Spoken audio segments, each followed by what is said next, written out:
ਮੈਂ ਪੰਜਾਬੀ ਮਜ਼ਦੂਰ ਹਾਂ।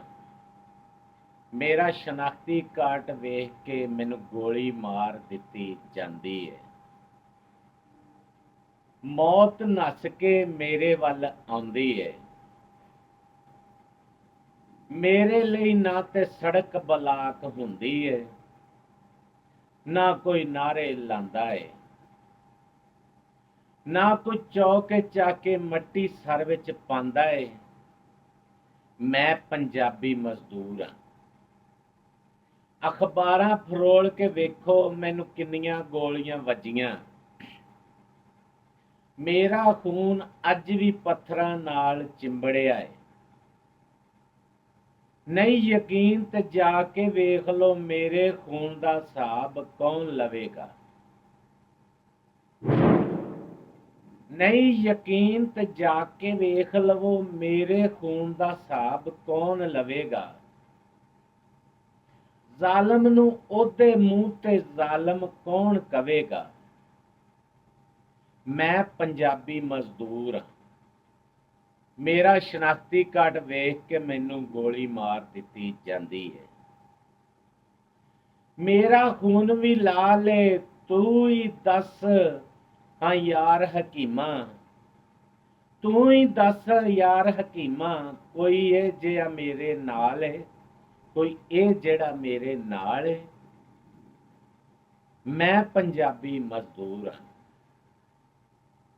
ਤੇ ਸਾਡੇ ਪੰਜਾਬੀ ਭਰਾਵਾਂ ਨੂੰ ਗੱਡੀ ਰੋਕ ਕੇ ਬੜੀ ਤਸੱਲੀ ਦੇ ਨਾਲ ਪੂਰੀ ਗੱਡੀ ਦੇ ਵਿੱਚੋਂ ਸ਼ਨਾਖਤੀ ਕਾਰਡ ਚੈੱਕ ਕੀਤੇ ਜਾਂਦੇ।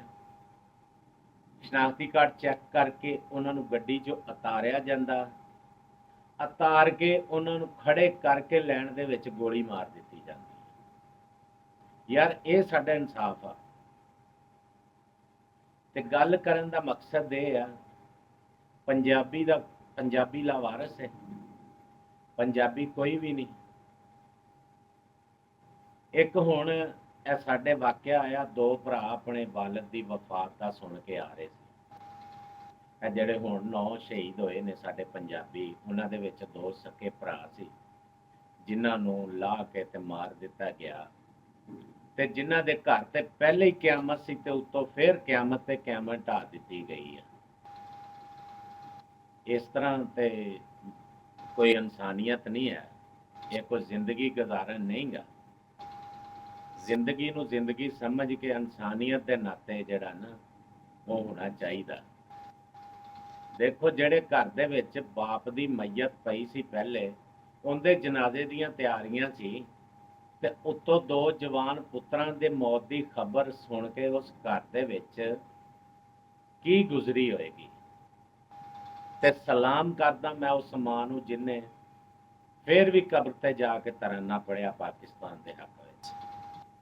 ਮੈਂ ਉਸ ਮਾਂ ਨੂੰ 2 ਹੱਥਾਂ ਨਾਲ ਸਲਾਮ ਪੇਸ਼ ਕਰਦਾ ਜਿਹਨੇ ਆਪਣੇ 2 ਜਵਾਨ ਪੁੱਤਰ ਇਸ ਪਾਕਿਸਤਾਨ ਦੇ ਰਾਹ ਲੀਲਾ ਤੇ ਲਾ ਛੱਡੇ, ਇਸ ਦਹਿਸ਼ਤਗਰਦੀ ਦੇ ਨਾਵੇਂ ਕਰ ਛੱਡੇ।